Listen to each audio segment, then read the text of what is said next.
Welcome to the Artist Academy podcast, a place where we focus on the business side of art to help you attract more customers, increase profits, to ultimately live a life of creativity and financial freedom. I'm your host, Andrea Earhart, and this week's special May Mural Month replay episode, I decided to bring back an interview I did 4 years ago with Mural Joe. He is a famous person in my mind. You know how everybody has those people that they look up to in the industry, or even like singers that you think are famous? Well, like Mural Joe was one of those for me. His tutorial videos combined with his discipline to keep painting and making videos for so long in order to grow his business and better his skills at the same time. That combination is something that I truly admire in anyone. And because it's what I'm trying to do as well. You know, there's a quote that says something like, boredom is the death of an entrepreneur business, meaning, you know, we tend to get bored and do something completely new and just totally kill the idea we started and worked so hard to build in the beginning that we thought was so cool and so fun. And it was for a while, but then we got bored. But discipline, you know, to keep learning and advancing and even innovating the same idea, I think is where the magic is. You know, look at anyone in the same line of work for 10 years, meaning entrepreneurs, people who have built their own businesses. They're sitting pretty because they kept with it.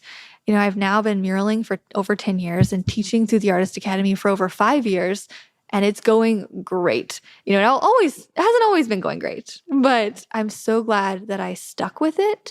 And Mural Joe, at the time of this interview, had been making instructional videos for 10 years.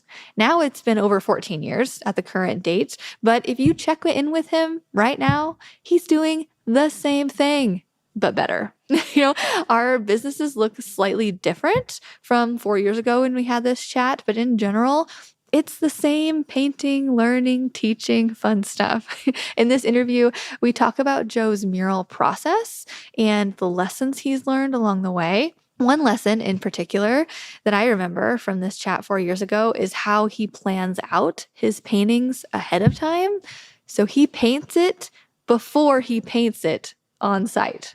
I'll let him explain more, but let me know what you think about this week's episode with Mural Joe. And yes, I know that Mural Joe is not his name.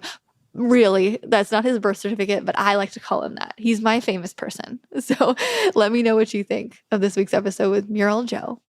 This episode features the one, the only, the master of murals himself, Mural Joe. That is not his real name, but that's what he goes by, so that's what we're going to call him, Mural Joe. If you have ever searched for any how to paint mural tips on YouTube, it is likely that this guy has popped up in your search. Joe has been at the mural game for 15 years, and he's been on YouTube creating videos for you for 10 years.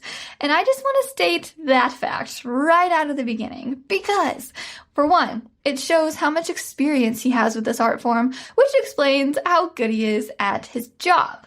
And number two, I want to remind everyone that becoming a muralist is not something that happens overnight. Joe has been working at this for a long time. And it shows. He is a celebrity in the art world, and I feel so grateful for him for taking the time out of his very, very busy schedule to come and chat with us and share his knowledge about everything on this subject. We have a friend in common, so we are linked, and his name is Rich Marks. He was a past interviewee on the podcast, and I remember talking to Rich after our interview, and he was like, yeah, when I worked with Mural Joe, it's just so natural for him to just stop and just start explaining what he's doing. He's a natural teacher. They would be working and Joe would just stop and be like, hey, this is how you do this. And this is a good trick for that. Like he does it every day. Because he does.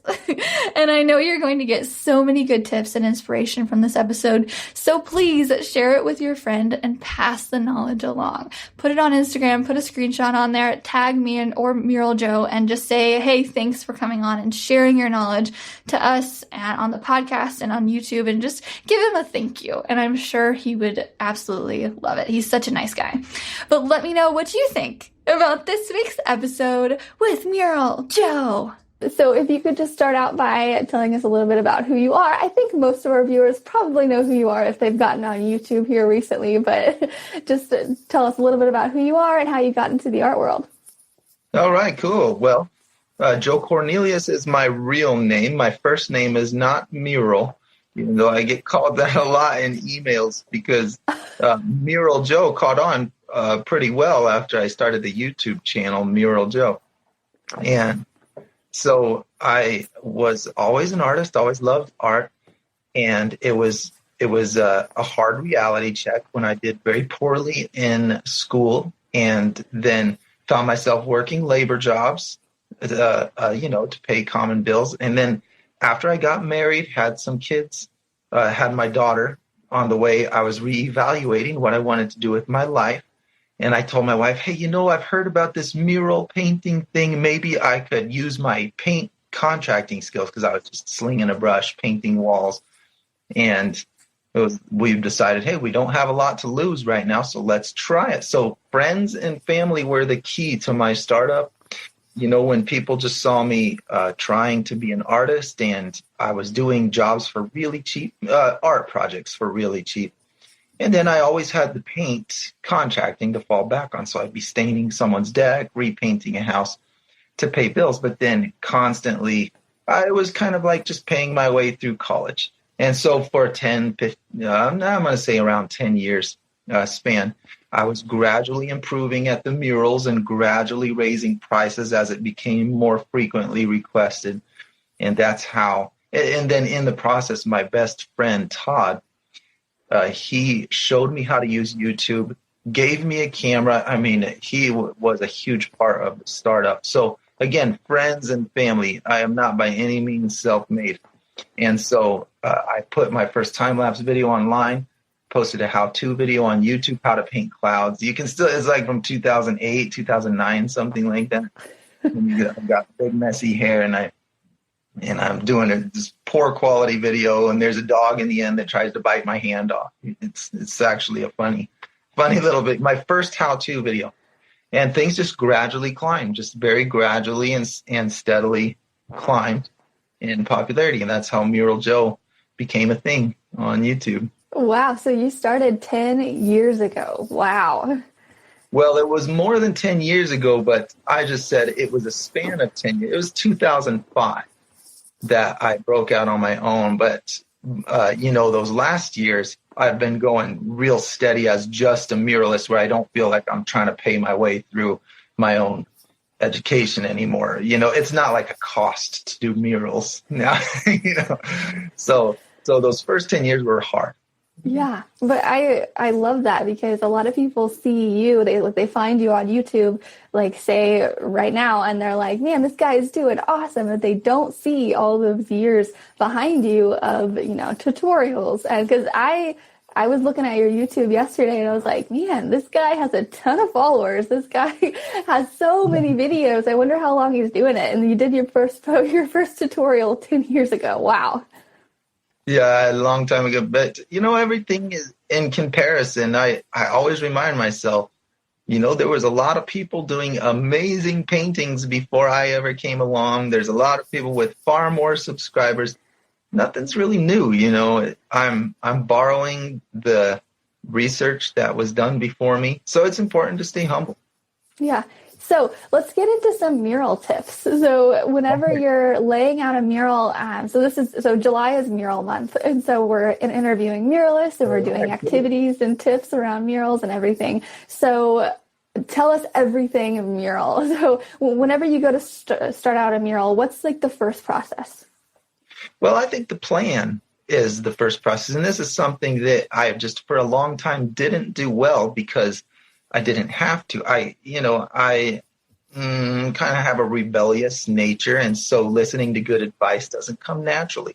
So I spent a long time just winging it. Oh, I can paint right on the wall. I don't need it. I really liked that showing off. It's like showing off for a crowd. But in the end, I would always realize, I changed my mind 10 times and wasted a lot of time. How am I ever going to make a better profit at this if I don't make a better plan? So plan first, because you can always adjust your plan, but make decisions on a small scale. Be be a painter of small things well, and then scale that up. All it is a bigger brush, and so you get a plan going and then scale it up. So I've practiced so many times on just scrap boards in order to develop a concept for a mural, and then I take it to a large wall. That's the first step. That's what I think is job one, is a good plan. How you execute it, I think there's different ways to execute that, but be a plan first. I think I lost track of your original question and all my jibber jabber. No, that's perfect. Okay, wait, so you draw it out on a board? So you make like a mini mural? You don't draw it out like digitally or any other way? Well, I've done it all those different ways. I've used digital renderings, and I've even cut out a piece of drop cloth, used it for a canvas so I could roll it up, put it in my suitcase, and go out of state to do something, so that I can transport it easily. Actually, a cloud ceiling. If you look at the clouds that I painted on ceiling in Plano, Texas, you would have. I don't remember the name of the video, but if you just search Plano, Texas on my YouTube channel, you would see it. That one, I took a rendering on a drop cloth that was painted. Actually, I think it was the St. Peter's Catholic Church where I first used that method.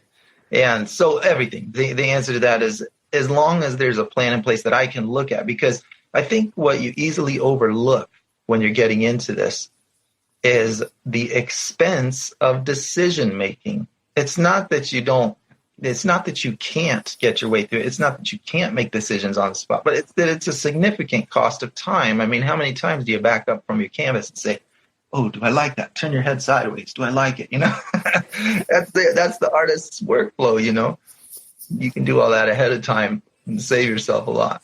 Yeah, for sure. I totally agree. So what makes up your typical work day? So today is pretty early in the morning for you right now. Yeah. Well, I like to get up as early as possible. So 5:30, 6 o'clock is a normal start time for me. Okay. And so a typical work day is trying to attend to whatever email things need to happen. And so, this is a good point to bring up. Doing any kind of painting as a business should include a lot of stuff that's not in the field. In the field as in, hands on a paintbrush, producing your work.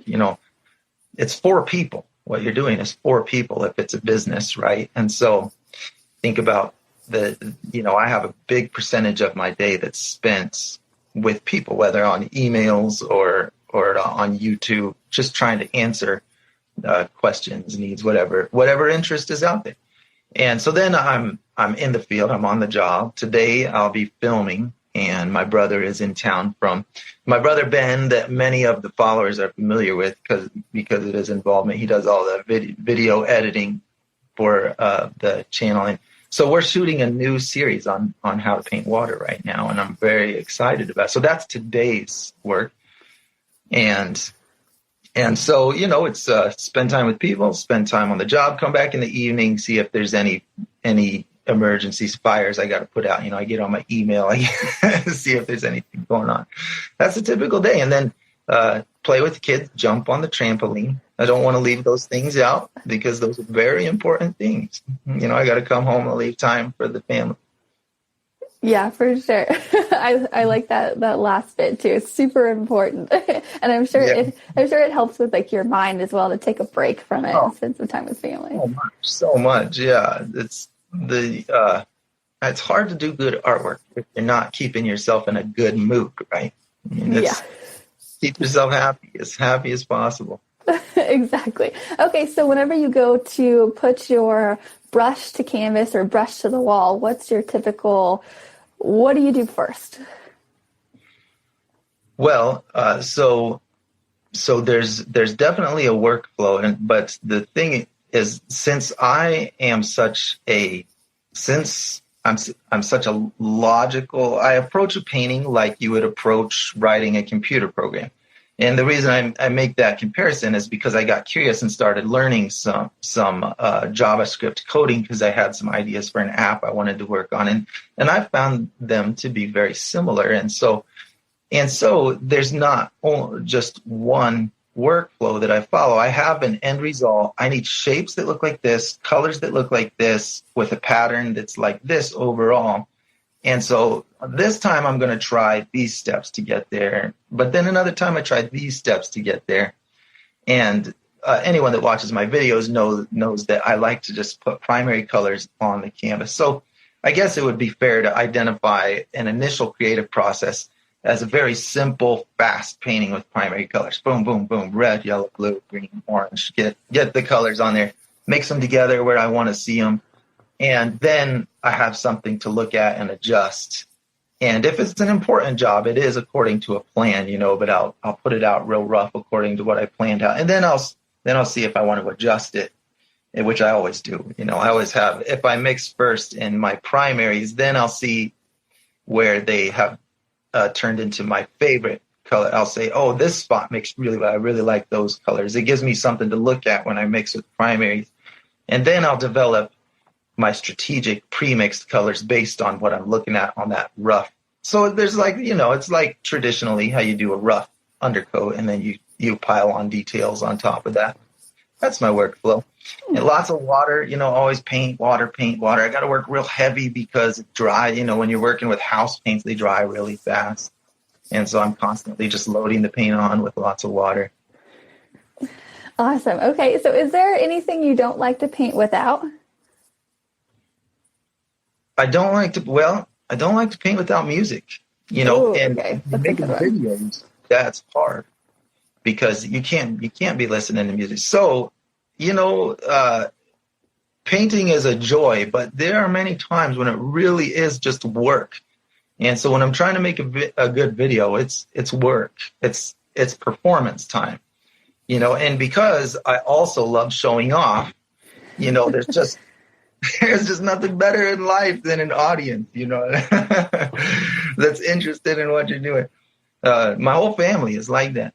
So that gives me energy, understanding that video camera is my pathway to the people I want to show off. That gives me energy, but it also means the absence of music, because I can't just play music when I'm doing a good recording. So I don't like that. If I can have my favorite music playing, it helps me so much. And I also do not like to paint without my favorite tools. It drives me nuts when a brush gets all fish-mouthed. That's what we called it on the contracting crew, fish-mouthed, where you get all the pigment lodged in the bristles. It spreads apart, and I can't get the shapes I'm so used to getting. And so I like to have my very favorite tools just on hand, have several of them right on hand so it doesn't interrupt my creative flow. Awesome. Okay. So actually, just a random question too. How much do you mural and then how much are you videoing when you're muraling? So do you mural for your job like every day, but then you have other projects that you video, or do you just put them into one? So let me understand the question that you're asking.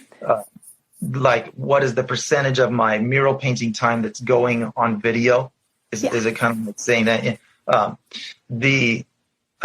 It's a real luxury for me to paint off camera because it doesn't happen that often, because it's important as, trying to have a career on media, social media, YouTube, wherever it is that you're posting content. It's important to create, new content. That's the feed that people are signing up for. And so I'm always trying to have new content ready. And I don't do a great job at that. Sometimes I look at the YouTube channel and I'm like, man, I'm dropping the ball here. But it's a real luxury to not have the camera painted. And, after all these years of looking at a camera, feeling real comfortable, I still feel more free when it's off, when it's turned off, and I'm just painting on a canvas. After thousands of hours in front of a camera, I still feel that. But to answer the question, it's 90%. It's a lot. Most of the time, there's a camera pointed at me while I'm painting because it's got to get recorded, because that's what the business is built on now. Oh, wow. Wow. Okay. Man, that's a lot of music that you don't get to listen to. Okay. I know, man, I'm telling you, it's when I'm doing time lapse that I get to listen to music. That's when it's fun. So, that 90% includes time lapse. So when I'm on a big job and there's time lapse going, then I'll pump up the jams. Yeah. Okay. So another question here is that just randomly came to mind is how do you get comfortable on video? Because a lot of people, they won't even come on a live like this, and you are very comfortable, which is really great to interview you because you're just kind of like coming up with the questions on the top of your mind. So it's Well, like I you're said, I love showing up. yeah. It comes naturally. But if you watch, okay, so I'm just going to mention another video, the Tuscan. If you just searched Mural Joe Tuscan scene, I was in a real client's house. I had to paint a Tuscan themed mural, and my brother got the whole thing. I hired him to get the whole thing on camera. This was one of my earliest projects that I wanted to be high quality. And you can see a distinct difference in how comfortable I am on camera. And he even had to coach me through that process. So the first thing to getting comfortable is just time. It's just putting in time so that you get desensitized. I always feel like people on reality shows have to go through a process of, they probably spend some time desensitizing people on a show to the cameras. So that's one thing. The other thing is I consider the camera my telephone to my friends. And so if you care about, if I'm really trying to help every one of you who's watching, then I'm not just trying to get through the camera. I'm using it's like, this is my tool. I need to use this because I need to talk to you. I need to tell you something because I want you to have. So caring about your audience. I think being a dad really helped me with this part of life. Before I had kids, I had the hardest time giving a genuine smile, connecting emotionally with, a young teenage boy that's only ever been very self-centered. It's hard to understand hard to have the social intelligence of saying, hey, you are perceived in a certain way. You should work on that and try to be pleasant to people. I don't know. I always feel like ladies do better at this naturally because they tend to be so much more socially oriented. And so I realized I needed coaching with that, and just caring about the audience really helped me a lot. Okay, that's great. So if anybody out there is trying to get better on video, just try more. Like just start and keep going. If you're thinking about yourself while you're on video, I think you have a higher likelihood of getting flustered. But if you're thinking about the viewer and what you want them to have, I think that it's a more helpful mindset. It has been for me. Awesome. Sounds great. Okay. So are there any art lessons you've learned the hard way? Whoops. Oh, man. Oh, yeah. Yeah, definitely. Well, here's a good one. Your imagination is your best tool and your worst enemy. It will tell you things that are not true because it's so powerful. Most people do not have the luxury of people that hire an artist to paint because it's not their thing. They don't have the luxury of seeing that finished picture. So I'd go into a house earlier on and I would start talking, oh, yeah, well, here's something you could do. You could have this scene, these hills that kind of have a purple glow, and then you have this orange light coming over, and then over here on the left, you've got this flowers growing, and that'll kind of give a feel of, I wonder what's over here, where you kind of turn around. And this would be, I'm just talking the picture. I'm talking to the end product, and they're like, I got to see a picture. You just lost me. I get that reaction a lot. And so then I realized, hey, they really need to see this rendering. And then I also realized that when I was trying to paint people, learning to paint people, I was experimenting with trying to do the face of Daniel Radcliffe as Harry Potter. And I was messing up all over the place, getting bad things. But here was the weird phenomenon is it's like, the longer I looked at a face and really flexed my brain, my imagination was like bending it to see what I wanted to see. So, the same power that causes you to envision your work, you envision the end product. You see this perfect thing. And when your picture gets close to it, that same imagination has the power to bend it to be that final vision. And it's not doing that for everybody else. Everybody else is coming in cold, looking at it face value, and you can be really hurt when you're seeing something good and they're not. But it's valuable to understand, no, go to sleep, look at it in the morning, and you're going to see something different. Your imagination is working against you at that point. So, understanding and managing that part of me has been super helpful. So I learned it the hard way by just assuming that because it looks good to me, it automatically looks good to everyone. That's false. You have to check. You have to get input, get feedback, and you have to rest your eyes, rest your mind, come back and look. Too many times I lost time and profit on things because I assumed that I was seeing perfect. My eyes are the perfect ones. Yeah, and if somebody's not super artistic, like you mentioned, they're not seeing the same things that we're seeing. Sorry, my cats. No, their imagination's not filling in those blanks. Like you look at a blank wall as an artist, and you can see a whole scene. Yeah, that it does. People that are that just need to see it. Their mind's not filling in those blanks. You got to fill it in for them. Yeah, exactly. Which is why we're the ones getting hired, I guess, to come up with an idea. Yeah, and that helped me to respect those people more too, instead of just be mad when they don't see what I want them to see. Yeah, for sure. So you mentioned in the beginning that your family played a big part and your friends in getting you started, but where does your business come from nowadays? Is it mostly YouTube or? It's pretty evenly split, actually. So I think it's fair to say mostly YouTube, because I think that if we put it on a scale, that'd be the biggest contributor just for the traffic. YouTube doesn't pay a lot,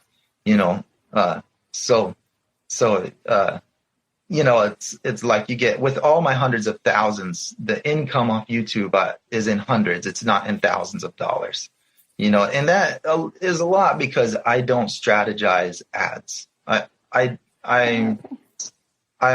like the concept of my channel too much to let it get overly saturated with ads. You can make all kinds of agreements. There's all kinds of third-party companies that'll put ads, get their traffic. There's ways to make extra money. But if you just go the simple track, just click yes, allow ads on my video, monetize them, and do that, then it's pretty low. For thousands of views, you might get hundreds of dollars. For hundreds of thousands of views, you might get hundreds of dollars. And so that's a valuable thing to understand. But the traffic is very valuable. So if I invite that traffic to take a look at the content that I sell, there's a percentage that trusts my product and wants to buy that. And I stand by it. I like it. I made it because I thought it was really helpful. So people see that in my videos. And so I get income from the people who purchase my content from my website. So downloads is one part, ad revenues is another, and then contracting. I still get paid to do murals. So I have those three avenues that are all pretty good contributors to my overall income. And when one goes down, the other tends to go up. And so it's been really nice that way. Awesome. And this is actually a really good time to, so what do you offer on your website with your downloads? Yeah. I saw, because actually right now I'm seeing a lot of sponsored by posts from you, which I love, with your new mural program. You want to tell us about that? Yeah, well, thanks a lot. For the first time, we actually have a team that is, I'm so terrible at marketing. And I've been told, the same friends that have helped me get started said, Joe, you need to try advertising some, because a lot of people just don't know, and I'm so terrible at advertising. I just think if I make something good, then people are going to find it. That's not true. There is a point where you have to kind of find a stage and announce it, So I sell my downloads. When people are interested, when people like the short YouTube video, they have the option to get the full length content. And I noticed that a lot of people, they just learn by watching you do something in real time for a while. And that can make a more boring YouTube video for the broad audience. And so I found it to be a good balance. Hey, make the short to the point, more attention grabber style video for YouTube. And then I sell the long form. And so I invite, hey, if you want to see more of this in real time, just more thorough demonstrations, get the full length version. Do that. And so I don't try to make people feel cut short with the short versions. I don't try to leave a whole bunch of hooks like, oh, for the answer you have to buy. I don't try to do that. I try to actually put the best moments in the YouTube video and then make it just an upgrade. If you want to see a lot more of the real time, then please purchase my video bundle, because I think you'll find it very helpful. It's going to answer some real hard questions. I'm going to tell you, how things are made rather than just the step-by-step on how to paint a picture. So this is one of them. This is one of the ones I sell. And I noticed this when I actually told people it existed. Oh, wow. So that's my ceiling right there, is the clouds. And so I did this like 8 days, a ton of real-time footage, because I was getting so many questions about clouds. And so I made the cloud ceiling workshop. We did it online. And so actually when I did the live thing, there wasn't a whole lot of interaction. There wasn't a whole lot. People were busy. They just signed up for it right away. But then it took months after that for people to get the painting project. So I realized, this is something people need lots of time for. It wasn't like, all right, we're all going to do this together and get done fast. But it's super loaded with lots of real-time advice. This is how I blend the colors. This is how I just paint. This is how I choose the color. And then, an hour of seeing the technique. So because you can just skip through it. You can just skip through the video if you're feeling it. So that's one of the ones that I really like to advertise on for sale on my website too. I love that, because you're so right. Like with your edited videos on YouTube, or really edited video on any platform, you have to keep people's attention. People get really bored. So that's a brilliant marketing strategy of like, okay, you can get the short version, which still helps a lot and brings people in. And then if you want the full version, just purchase it and you get so much more. I love it. Yeah. I see M.Kent.art here saying, did you ever finish your Harry Potter? Yes. Yes, I finally finished it. I would love to spend more time trying to make it perfect, but I finished it enough and the video's up. If you just look for the most recent video on my Harry Potter thing, you'd find it. Okay. Are portraits a favorite thing for you to paint, or? Me either. They're fun. Portraits are hard, but they are a favorite thing to appreciate. A person that can paint a portrait well is very technically skilled. That is a hard thing. So I put myself through a lot of training so that I could do it. So I can do a great job at painting a portrait, but I definitely don't get that high that I get when I'm throwing together a scene that I want to walk into. It's not the fast creative process. It's something of accuracy and carefulness constantly. But I appreciate, a good portrait is a beautiful thing. Awesome. Okay, I'm very similar to that. Portraits are super hard. Okay. Yeah, they are, man, no doubt about it. Awesome. Okay, so I have your last question on here, and I will let you go. Is there any advice that you want to give artists who want to make art their full-time career, but don't know where to start? Like they need a starting place, because a lot of our listeners on here are aspiring artists, and they haven't quite made it full-time yet. So do you have any advice for those artists? Yeah, aspiring artists, man, take advantage of your current network. Don't try to jump into bigger, higher traffic that is not organically developed. I just don't think that works as well for you. The patience of going through what you already have and growing that, I think, builds a much more reliable foundation, gives you the ability to, you don't feel pressure to say yes to things you shouldn't say yes to. Like if you jump into the deep water, you're like, man, I got to get up where the big dogs are. I got to be doing the big jobs, the cool stuff. Well, the first time you're doing all this strategy, online marketing, and then someone says, hey, we've got a job for you. Well, they're taking advantage of how small you are, and they're going to change the job on you halfway through. You're not going to have any leverage to say no. You're going to be over your head. You're going to paint something you don't even like, and it's going to be in a public space. And it's going to be a bad experience. That's what happens when you try to go bigger than you are too fast. Start with your family and your friends and gradually build out. They want to help you. All of the money in the world comes from somebody that wants to give it to you. You just have to be a pleasant enough person to be the one. Hey, can I be the one that works for your money? think of it in that way. Yes, the answer is yes. If they like you, the answer is yes. That's how we make work. So I think trying to skip over that part is real detrimental to your business. Use your friends, use your family, and then remember how they helped you so that you'll be more helpful to others in the future. It'll give you that inspiration. And so, I think that is the top advice that I had to learn. There's I think it's an old proverb that I like, is do not despise small beginnings. Everything starts that way. Don't hate something for being incomplete. Don't think that it doesn't matter just because it's a little start. Feed it, water it, grow it. That's the way our planet works.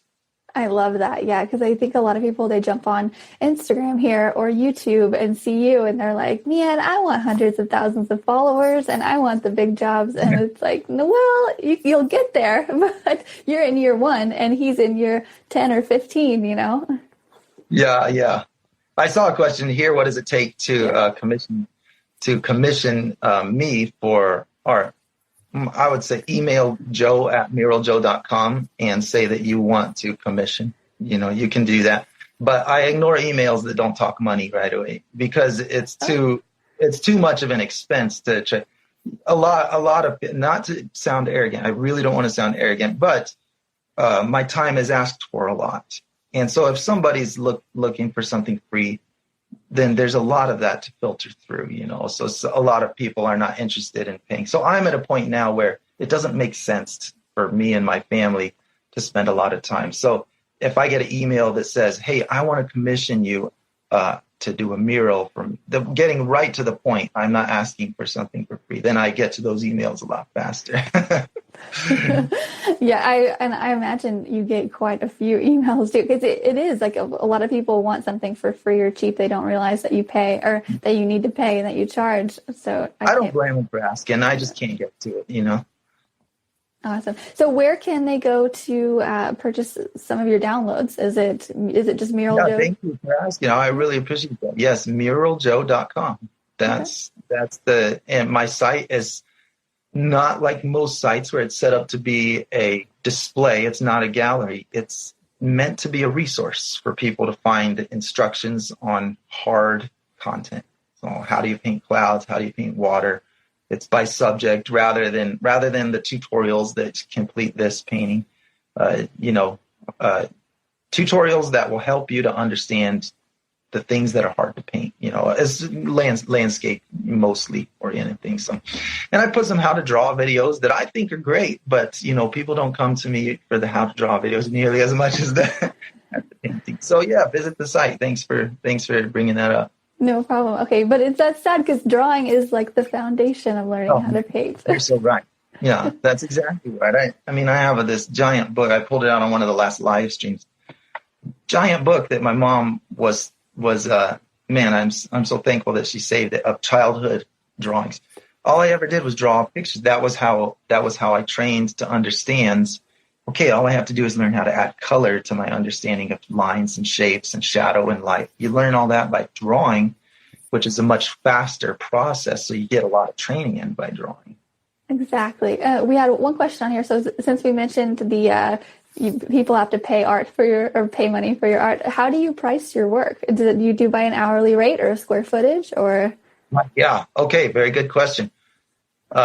So I will tell people if they email me, I'll say right now my rate is $90 per hour. That's the rate that I will work for. And the more the demand goes up, the more I will just raise that price. Because if I have things to pick from, then I didn't work hard on the business in order to get as little as possible. I did it to get as much as possible. Yeah. But you are also choosing what kind of a market you want, also. So if you're not trying to do the YouTube thing, I don't know, I feel like I would get, a lynch mob if I went real low on my prices, because I'm stealing people's work that are trying to break into the business, and I don't need to do that. So just for the sake of local people, I have to keep the price up, and then I'll increase it when the demand goes up. So I'll just estimate, okay, I think that job is going to take me 3 days and hours. It's this many hours, so that's going to be $5,000, whatever it is. And I tend to just price it by the hour. But it's important to always plan on spending more hours. Just plan on it. Make it a thing that's always going to happen. And just understand that what you tell the customer you're making is more than what you're actually making. That's simple, because then that prepares you emotionally for it. It allows you to do that overage. So I understand, I say 90 an hour, but I understand that when this is all said and done, it's going to be less than that because I'm planning on putting in this many hours. So if I need to make 90, then I'm going to tell them it's 150, whatever it is, just say what you need to say, because the customer will feel ripped off if when that clock hits the hours you estimated it for, if you're out the door. They just need that assurance that you care, and that when they say, well, what about, will you just add this little thing right here? Because I really feel like you just got to plan on making yourself available for that. At least that's been my experience, So I just make that rate that I tell people higher than what I need to make. That's all. I love it. Okay. That's such an opposite view too, because a lot of people will try to get, it down to the very last hour. And then if it goes over, you're like, you almost regret it. So I love that take on it, because it's always going to go over what you think it is, always. I have way less stress if I just plan on that. Great tips. Well, awesome. What artist likes to be, what artist doesn't want to use all of the time? So let's say you budget 10 hours. And you're working on something and you really love your piece. Who wants to cut it off at 9 hours?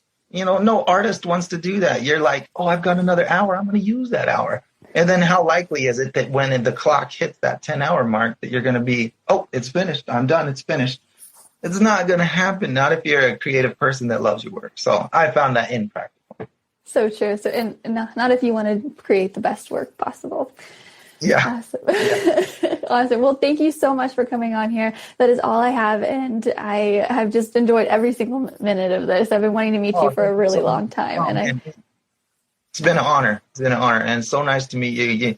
I hope that you get billions of viewers, because you are a pleasure to watch on camera as well. Thank you so much. We usually do interviews a little bit later in the day, so I'm not used to all this sun coming in the whole time. I'm just trying to get away from the sun. But it's got a cool artistic vibe. And it matches the piece that's behind you. It's good. The butterfly wings really go with those horizontal stripes. It's good. Exactly. Said like an artist. Awesome. Well, thank you so much again. I really enjoyed it. Hey, all right. Thank you so much. Thanks for listening to another episode of the Artist Academy podcast. I hope you're enjoying this Muralist Month feature with all of the large-scale painting talk. I know I am. But if you are wanting to start dabbling in murals yourself, or you think that you could just use a little help with that, I want to, again, point out all of the freebies that I offer. I just did a video training on how I price my mural projects. So I put out a pricing guide in the past. I have since updated it, and I've attached a video training with examples, like visual examples of projects that I've done with price tags on them. So I share exactly what I painted, what I charged for it. I even share some of the murals that I did early on that I drastically undercharged for. I show you that, and I show you what I would have charged for now, and just how I price things now versus back then. And yeah, I basically open up my website and go through photos of like, oh, yep, charged $5,000 for that one, did this wrong on this one, and you get the whole inside scoop. I share this in the inside of the Artist Academy as I do them. So Artist Academy members, you already have this training and you already see things like this as they're happening. I literally finish a project and then I share it inside of the Academy and say it went really well, or we had this hiccup, or I charged this much and then I profited this much. I spent this much in help. I spent this much in supplies. I share it all in the Artist Academy as I go. So I was like, okay, they really enjoy that. I'm going to take a mini version of that, put it on our training mural pricing guide thing, and you get to get a little snippet of that too. So go to artistacademy.co/pricing, or really better yet, just click the link in this podcast and it'll take you right to the pricing training, and you get to be a snoop and see how I price my stuff. And if you want to get even snoopier, you can also go to artistacademy.co/supply, where you get, you guessed it, my mural supply list with links and everything to all of my mural supplies. So you get to see how I price and you get to see what I use to paint. So 2 big things. Take advantage of it if you're curious at all. So the mural supply list, I also include a video. I take you inside of my art studio and show you exactly what products that I have between the paint and why I use this paint over this other paint. And I show you what it looks like. I show you all the different brushes. I show you my 3 different ladders that I own and why I have 3 ladders and which is best for which project. I go pretty thorough. I show you everything. I even show you how I tote things around so that I don't have to make 10 trips to the car. It's all there. So artistacademy.co/supply. Just go to the show notes of here and you can click the links. But I hope you enjoyed this week's episode and I will catch you on the next one.